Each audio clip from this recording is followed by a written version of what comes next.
Chapter 19. Nuclear Revolt.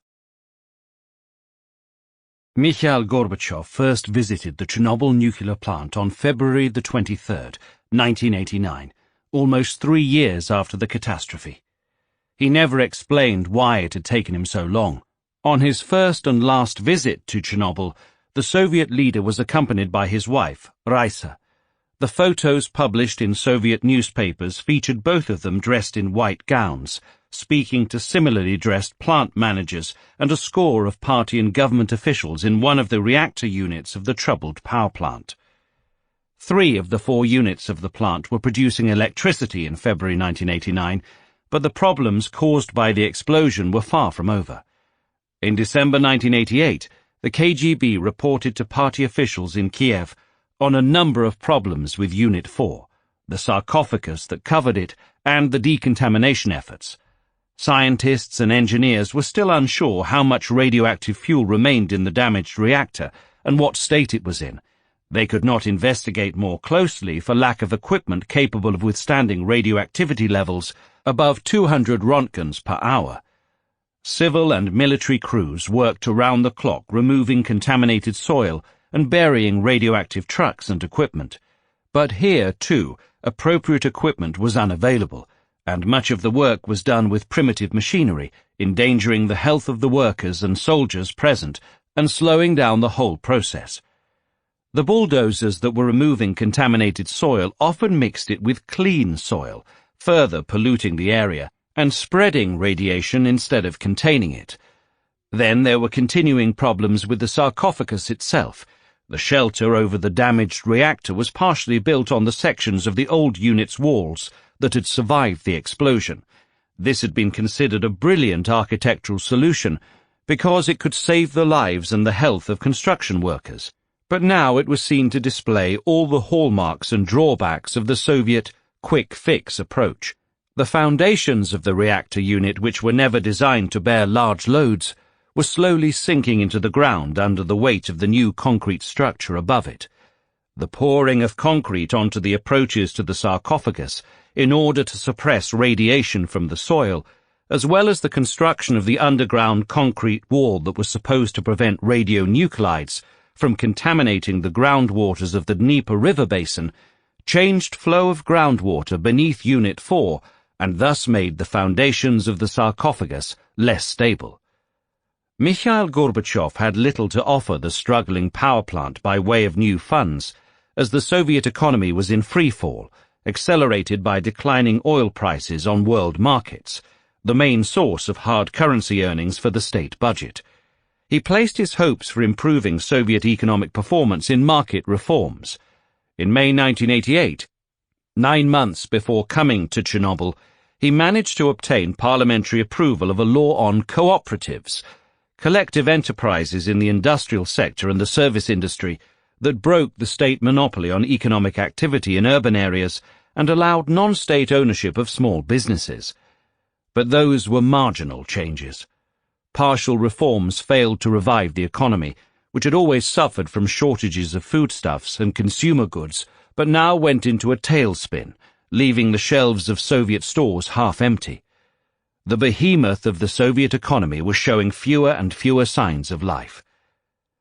Inspired by a vision that dated back to the Prague Spring of 1968, when the Czech communists tried to create a communism with a human face, Gorbachev believed that economic reform was impossible without some form of democratization. What Gorbachev saw around him seemed to confirm his view that the two aspects of reform were interdependent. His perestroika initiative undermined the state monopoly on ownership of property and thus the economic foundations of Soviet socialism. Consequently, it met with stiff resistance on the part of the old party and managerial cadres. Gorbachev responded by pushing political reform, challenging the party elite's power monopoly, and introducing elements of electoral democracy into the political system, which was still basically that of the Stalin era. With these measures, he hoped to outmaneuver his conservative opponents while mobilizing his liberal supporters. He gave the latter a degree of political freedom that was supposed to compensate for empty shelves and economic hardships. On February the 24th, 1989, the day after his visit to Chernobyl, Gorbachev met in Kyiv with Ukrainian writers who were eager to launch the movement for perestroika, which was in preparation since the November 1988 Kyiv rally. It would later become known as Ruch. They wanted to help him with his economic and political reforms and sought his help in return. Volodymyr Shcherbitsky, the party boss of Ukraine and a protege of the long-deceased Soviet leader Leonid Brezhnev, was present at the meeting. There was no love lost between Gorbachev and Shcherbitsky, who was one of the few conservatives remaining in the Politburo. The quarrel over the parade of May 1st, 1986 in Kiev, when Gorbachev had forced Shcherbitsky to conduct the mass rally despite rising levels of radioactivity, was only one of the many causes of the strained relations between them. Shcherbitsky had faith neither in Gorbachev's reforms nor in his management of them. Convinced that the new General Secretary was driving the country to ruin, he once remarked to his aides, "What idiot invented the word perestroika?" Shcherbitsky had used all the resources at his disposal, including party organizations and the KGB, to prevent the Ruch movement from forming. The Ukrainian writers placed their last hopes in Gorbachev's visit. Oles Honchar, Ukraine's most celebrated writer, pulled no punches when, in his presentation to Gorbachev, he called the Shcherbitsky-orchestrated campaign against Ruch persecution. Gorbachev did not interrupt Honchar, allowing him to vent his frustration at the Ukrainian party boss. He pretended to know nothing about the predicament in which Ruch found itself. That, at least, was the impression that Ivan Drach, an anti-nuclear convert and a future Ruch chairman, took from the meeting, which he considered a success. Gorbachev wanted to hear our opinion. That is the approach of a real leader who does not rely only on outside assessments, Drach told one of his acquaintances, who turned out to be a KGB informant. We are now hopeful that the hounding of Ruch will stop. The KGB reported Drach's words back to Shcherbitsky. There is little doubt that after the meeting with Gorbachev, Shcherbitsky ordered the media to stop its campaign against Ruch. Although the resistance of the Ukrainian party apparatus to Ruch continued, its persecution of it subsided considerably after Gorbachev's visit, allowing the Ruch founders to begin preparations for their first Congress.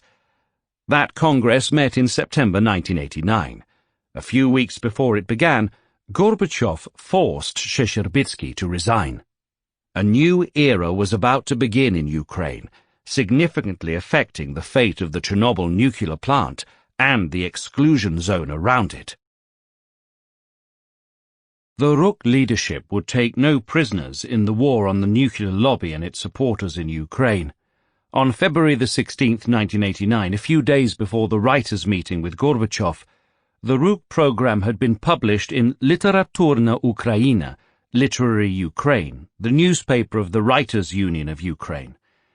The program included an extensive section on ecological issues, with special attention to the Chernobyl disaster and its consequences.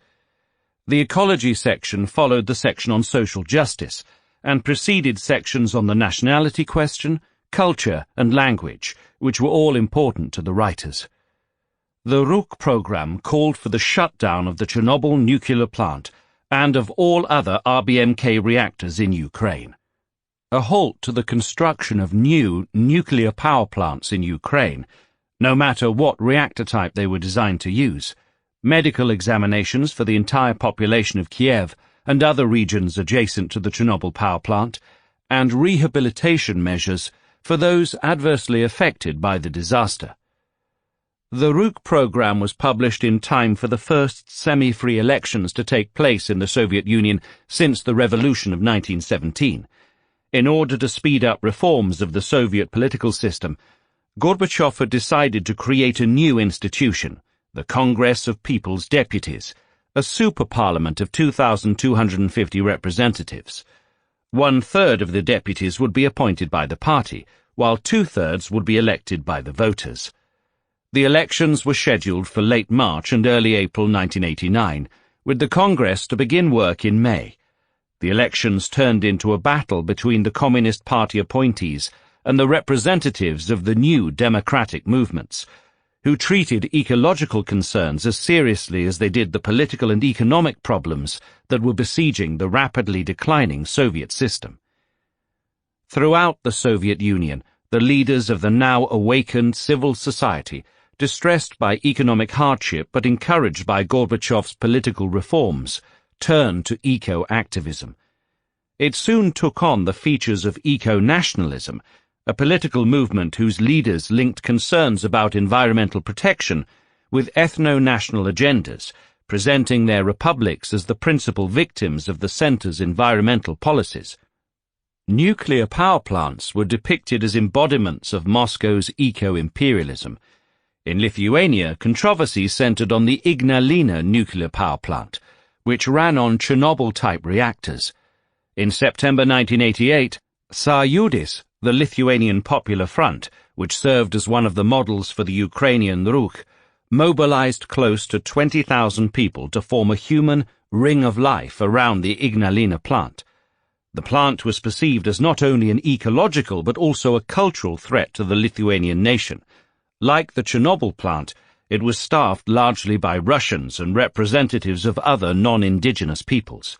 In Armenia, a December 1988 earthquake triggered mass protests, leading to the closure of the Metsamor nuclear power plant, which was built in an area of high seismicity, only 36 kilometers from the capital of the republic, Yerevan. In Ukraine, Ruch was the largest of several new organizations demanding the closing of the Chernobyl power station and taking care of victims of the disaster. The Ukrainian writer and pioneering environmental activist Yuri Shcherbak, who was among the early supporters of Ruch, continued to lead his Green World Association. In April 1989, the association published its own program centered on Chernobyl-related issues. Shcherbak ran in his native Kyiv for a seat in the Congress of People's Deputies. A scholar and writer who had never been a member of the Communist Party, he faced stiff competition from the party-backed candidates, who accused Shcherbak of being both a Ukrainian bourgeois nationalist and a Zionist. If that were not enough, they pointed out that his wife was Polish. But Shcherbak, who stuck to his ecological platform, was elected with 57% of the vote, a major accomplishment in a constituency with 6 candidates on the ballot. In late May 1989, when Yuri Shcherbak arrived in Moscow to attend the first session of the Congress of People's Deputies, he was by no means the only member of the newly created Super Parliament to put ecological concerns at the top of his agenda. Of the 2,250 deputies, about 40 represented environmental organizations of various kinds, while at least 300 included environmental issues in their programs. But there was one deputy who stood out in the small but active group of Greens in the first semi-freely elected Soviet parliament. Her name was Alla Yaroshnitska, spelled in Russian as Yaroshinskaya. A young journalist elected to the Congress from the Zhytomyr region of Ukraine, which lay in close proximity to the Chernobyl exclusion zone, she became the new face of the movement that demanded the whole truth about the Chernobyl disaster and its consequences. She ran on a program focused on the fate of one of the regions most affected by radiation fallout, the Narodichi district, located less than 80 kilometers west of the Chernobyl nuclear plant. It is imperative to make public the consequences of radioactive contamination in the Narodichi district, hitherto carefully concealed from the people, read Yaroshinskaya's electoral program. Once in Moscow, she made sure the entire Soviet Union heard about the tragedy of Narodichi and took notice of the long-term effects of the Chernobyl disaster. Yaroshinskaya was known as a rebel, a native of Zhytomyr, a city of some 250,000 people located 140 kilometers west of Kyiv. She had earned a journalism degree from Kyiv University in the early 1970s, when the KGB was destroying whatever liberal spirit still remained from Khrushchev's de-Stalinization campaign of the 1950s and early 1960s. She saw fellow students expelled from the university for placing flowers at the foot of the monument to the Ukrainian national poet, Taras Shevchenko, on the wrong day.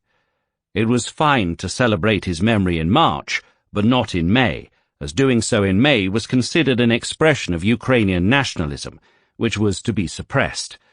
Then her husband was expelled from the university for writing a paper in which he praised the revolutionary-era anarchist leader Nestor Makhno, whom he called a hero of Ukraine. The Soviets considered him a dangerous counter-revolutionary warlord. Yaroshinskaya collected signatures under a letter protesting her husband's expulsion, but to no avail. A talented writer, Yaroshinskaya landed a job with the Zhytomyr regional newspaper, but refused to join the Communist Party and remained the only non-party reporter on the party-run paper. She was an idealistic believer in social justice and the overall soundness of the Soviet system, and she knew that she could not publish articles exposing deformations and abuses of the system. She thought it would be acceptable, however, to write personal letters to Moscow authorities, alerting them to abuses of power by local party bosses. Some of her letters were addressed to Leonid Brezhnev, the head of the party and of the Soviet state.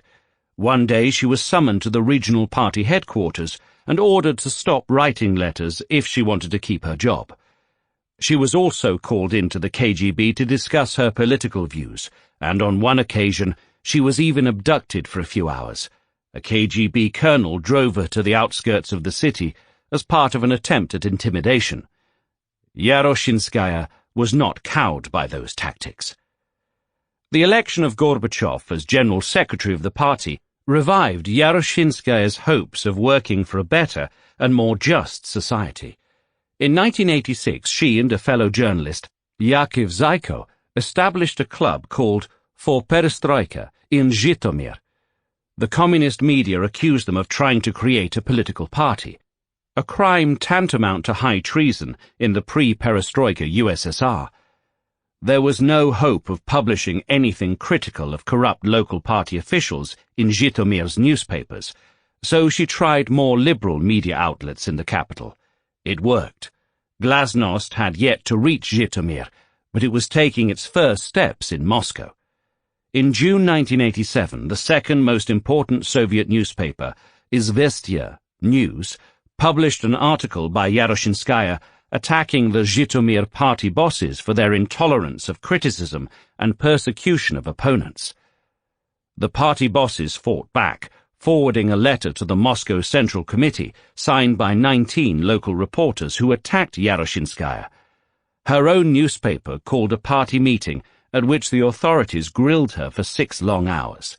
She was demoted to a part-time position, but refused to abandon her efforts.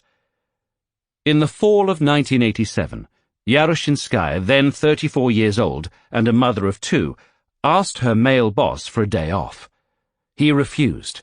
She insisted and got her way, but only after she told him that she needed that day to have an abortion. Instead of going to a clinic, Yaroshinskaya drove to the small town of Narodichi, where in the office of a local official she studied a secret map of radioactive contamination in the region. She had become interested in the problem on hearing that the authorities had begun building new housing and facilities there for people resettled from the exclusion zone near Chernobyl. It seemed to Yaroshinskaya that the new location was still too close to the disaster site to be safe.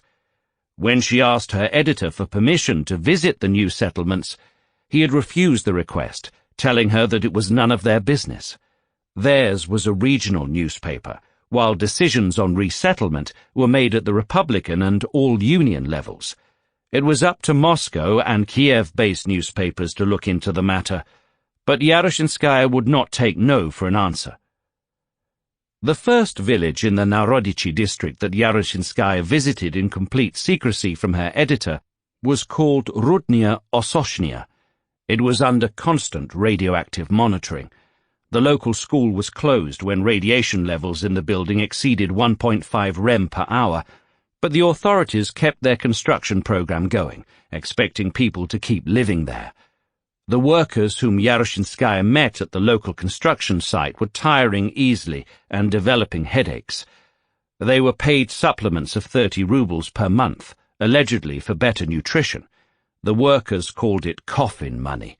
Neither they nor the locals could tell her why a new kindergarten was being built in the radiation-affected village, where there were hardly any children. A new bathhouse was also going up, apparently to make it easier for the locals to cleanse themselves of radioactive dust. Yaroshinskaya was appalled. For the next month, she and her husband spent their weekends going from one contaminated village in the region to another. The situation was the same in all of them. There was new construction, and radiation levels were being kept secret, endangering the health of both the locals and the evacuees who were being resettled there from the exclusion zone. There was also a growing health crisis, particularly among children. Yaroshinskaya learned from local medical personnel that 80% of the children in the region had enlarged thyroid glands, a sign of abnormally high levels of radiation exposure. Before the Chernobyl disaster, only 10% of the children had had such symptoms. If Yaroshinskaya was to help the inhabitants of the region, she had to publicize their plight. Her own newspaper was not prepared to publish the results of her investigation, but she could always try Moscow, where her criticism of the local party elite had already appeared. But Chernobyl turned out to be a question too sensitive even for the central media. Izvestia, where she had published previously, turned her down, claiming that the topic was classified. The party's leading newspaper, Pravda, or Truth, did likewise after half a year of procrastination, saying that a similar article had already been approved for publication. Yaroshinskaya's appeals to Vladimir Gubarev, a Pravda reporter and author of numerous articles on Chernobyl, proved fruitless. The mouthpiece of perestroika, the journal Ogonek, Little Light, headed by the Ukrainian writer and poet Vitaly Korotych, whom Yaroshinskaya managed to meet in person, also passed on the article after numerous promises to publish it. So did another liberal newspaper, Literaturnaya Gazeta, literary newspaper. All these rejections were mainly due not to the wishes of the editors, but to the strict censorship imposed on anything related to Chernobyl, short of glorification of the efforts of the liquidators. Vitaly Karpenko, the editor of the popular newspaper Vechirny Kyiv, Evening Kiev, later recalled having been reprimanded simply for publishing a photo of Kiev with very few people on the streets in one of his issues for May 1986. His case was examined by the secretary of the Ukrainian Central Committee. Anything the newspaper published on the matter had to be approved either by the Moscow authorities or by the secretary of the Kiev City Committee of the Communist Party. Later, Yaroshinskaya got a hold of secret resolutions adopted by party and government agencies, classifying anything dealing with Chernobyl. The KGB had taken the lead as early as May 1986, putting the stamp of secrecy on everything from the causes of the accident to its impact. In June, the Ministry of Health issued a directive classifying all information about the medical treatment of the population in contaminated areas and radiation levels sustained by the liquidators. In July, the Ministry of Defense ordered its human resources officers not to register service in the Chernobyl zone in the personal files of officers and soldiers dispatched there. There was to be no mention of radiation exposure in the files unless it reached 50 rem, 10 times the usual norm and twice the Chernobyl norm. Yaroshinskaya had hit the wall, or so it seemed at the time. There were limits to glasnost. Blaming local authorities for corruption and shortcomings was part of Gorbachev's attack on the Conservative Party apparatus. But telling the truth about the Chernobyl plant, for which the central government was responsible, was an entirely different matter. That would have required an admission of guilt on the part of the central authorities, including Gorbachev himself, for hiding the truth from the people and then spending tens of billions of rubles to rehabilitate the affected areas and inhabitants. Gorbachev simply did not have the money. The economy was in decline, with long-awaited reforms disrupting the existing system and putting an even greater strain on dwindling government coffers. Yaroshinskaya was reduced to distributing copies of her article to her friends. In the era of glasnost, she had no choice but to return to samizdat, the practice perfected by Soviet dissidents of the previous era of copying prohibited texts on private typewriters and circulating copies amongst friends and acquaintances. But then, suddenly, everything changed. At the 19th Communist Party conference, called by Gorbachev in the summer of 1988 to approve his plans for semi-free elections, the Ukrainian writer Boris Olenik broke the taboo on speaking publicly about the responsibility of the central authorities for the Chernobyl disaster. In September 1988, the liberal Moscow journal Novyi Mir, New World, published an article by the Belarusian writer Ales Adamovich titled "Word of Honor, It Won't Blow Up Again, a Non-Specialist's Opinion." Adamovich not only wrote about the responsibility of senior officials for the accident, but also argued that huge areas around the Chernobyl power plant were much more contaminated and dangerous to live in than had yet been admitted. The truth had been concealed, claimed Adamovich, so as not to endanger the construction of new power plants. In fact, he went on, the situation was catastrophic. For example, the Belarusian city of Bragin, 90 kilometers from Chernobyl, was considered too dangerous for medical doctors to be stationed there on a permanent basis. Accordingly, they worked in shifts, while the residents, including women and children, stayed permanently, wrote Adamovich. Adamovich's article pushed the envelope of glasnost further than Olenik's address, making the fate of contaminated areas a topic of legitimate discussion. In September 1988, the month in which Adamovich's article was published, Yuri Shcherbak brought a small group of filmmakers to Narodichi, the subject of Yaroshinskaya's utmost concern. The documentary film, produced with his help, showed calves born without eyes and with other deformations caused by huge radiation levels at local farms, in one case levels 150 times those of the city of Kyiv. Over the course of the year after the accident, 64 deformed animals were born at that particular farm, compared to 3 during the previous 5-year period. But the 20-minute documentary would not be shown on television or the big screen, leading one of the filmmakers to publish an article describing his findings. The authorities were still doing their best to keep the truth under wraps, but their monopoly on information was crumbling. In the late summer of 1988, Yaroshinskaya was allowed for the first time to speak in front of large audiences about her findings in the Narodichi district. The response was enormous, and on the part of almost everyone except party officials, extremely positive. The citizens of Zhytomyr wanted to hear more and would prevail upon their bosses at factories and research institutes to make halls available for her presentations. By the time the elections to the Congress of People's Deputies came along in the spring of 1989, no hall was big enough to accommodate all those wishing to hear Yaroshinskaya speak. She was now addressing crowds in city squares and sports stadiums. Party officials tried to intimidate her with threatening phone calls and hate mail. They tried to pressure her husband, who served in a firefighters unit of the Ministry of the Interior, to divorce her. They harassed her son and opened criminal investigations against dozens of her supporters, accusing them of planning an attack on Communist Party headquarters. Still, she gathered crowds, with the numbers of people coming to hear her reaching 20,000 to 30,000. Eventually, the authorities gave way. The local newspaper for which she had worked all those years, and which had turned against her under political pressure, found itself obliged to print her electoral program. She was elected with more than 90% support. In Moscow, Yaroshinskaya quickly established a bond with like-minded deputies. Among them was her fellow ecological activist Yuri Shcherbak, the author of an explosive documentary, Zapredel, Beyond All Norms, about the Narodichi district, Mikhail Belikov, and the ecological activist Serhii from Dniprodzerzhinsk, an industrial town known chiefly as the birthplace of Leonid Brezhnev, but later reviled as one of the most polluted cities in the Soviet Union.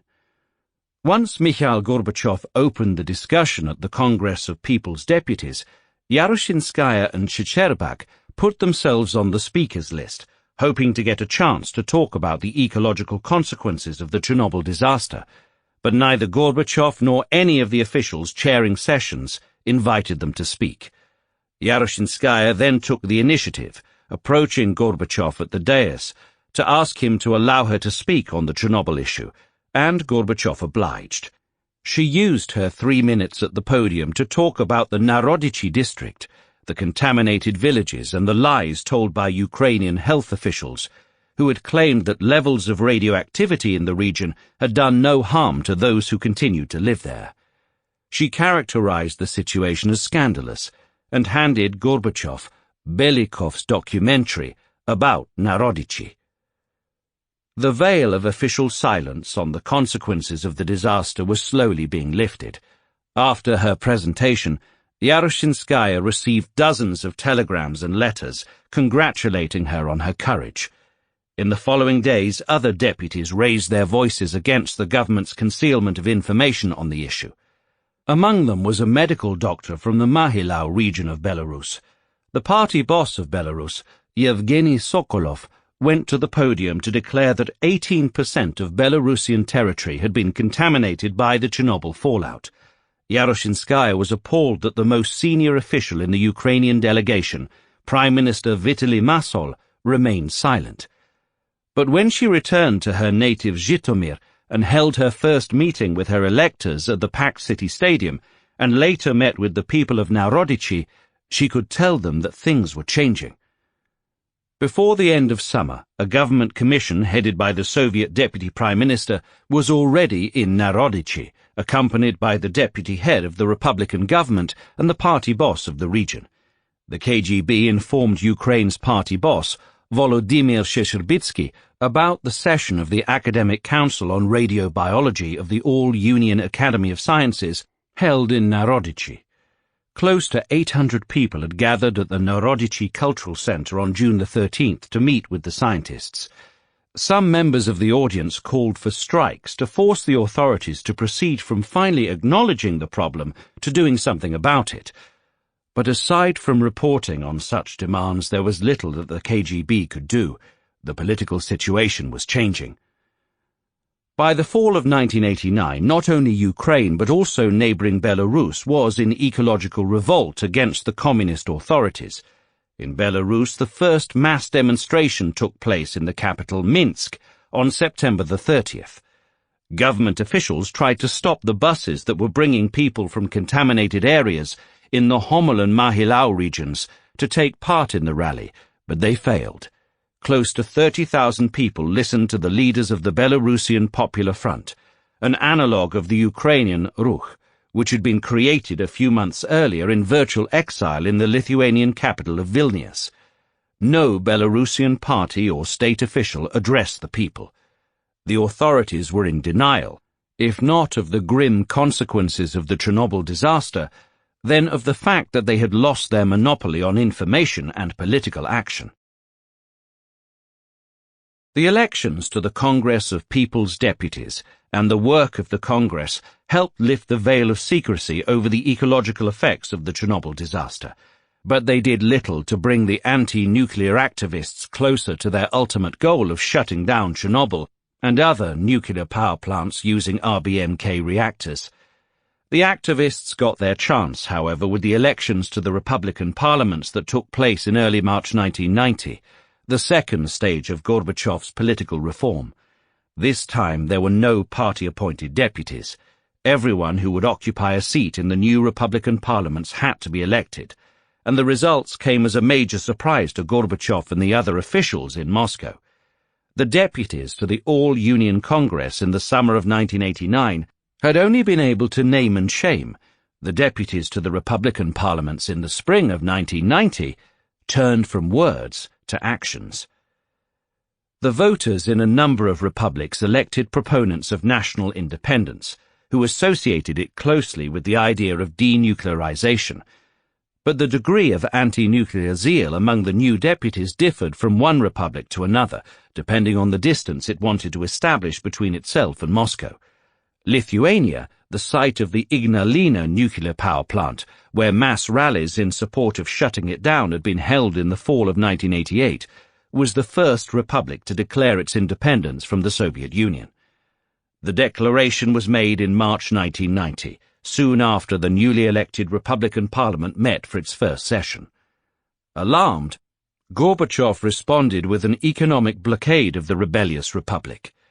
The newly elected leadership of the Lithuanian Parliament now had to consider the importance of an energy source independent of Moscow. The economic blockade, coupled with a number of temporary shutdowns of two of the Ignalina plant's RBMK reactors, forced the leaders of the anti-nuclear movement to change course and start thinking not about shutting reactors, but building new ones to ensure their country's independence.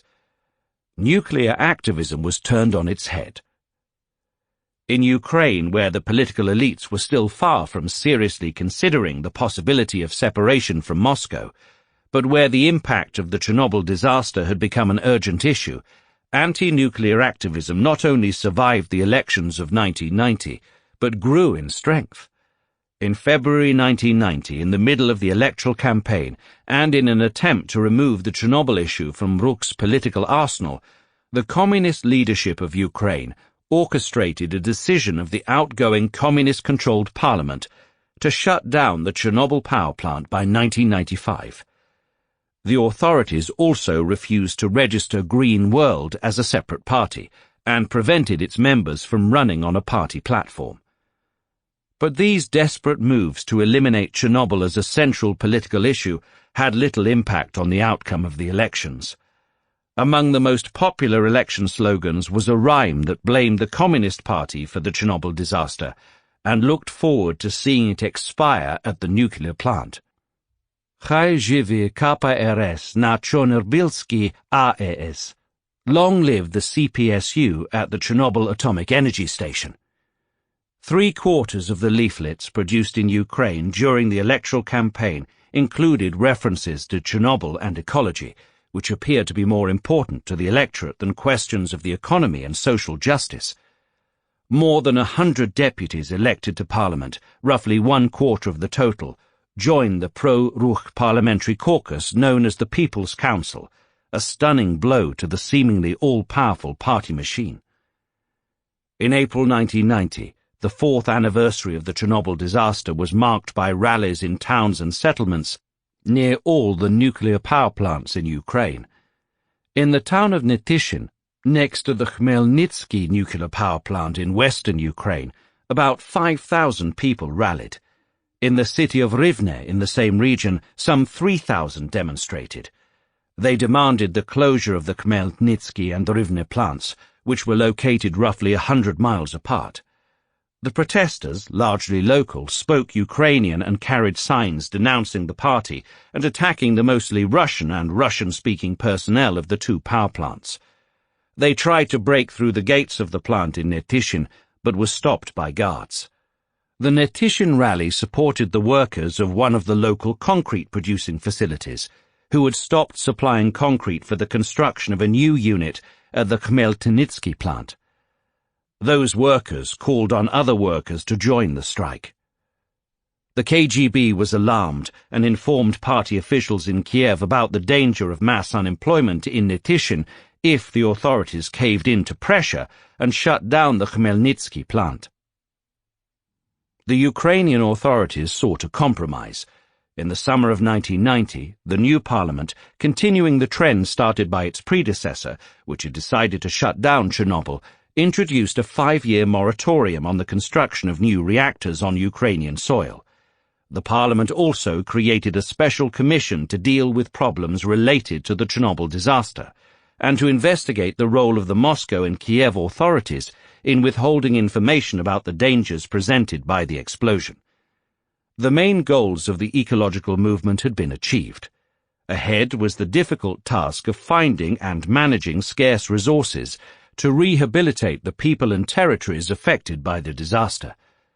But the political leaders of the mass movement that had been launched into political orbit by the Chernobyl-inspired anti-nuclear mobilization were now turning their attention elsewhere. In October 1990, Ruch held its second Congress in Kyiv. The early ecological activist Ivan Drach, now a parliamentary deputy, was re-elected as its leader, but Ruch changed its program, dropping the words "for perestroika" from its name and declaring the independence of Ukraine as its principal goal. The ecological segment of the program underwent minimal change, but it was no longer ecology alone that was causing people to mobilize for mass action. With the political freedoms that had been won under the banner of eco-nationalism, the new political leaders could openly address the issue of gaining independence for their republic. The shock wave of Chernobyl was about to destroy the foundations of the Soviet Union.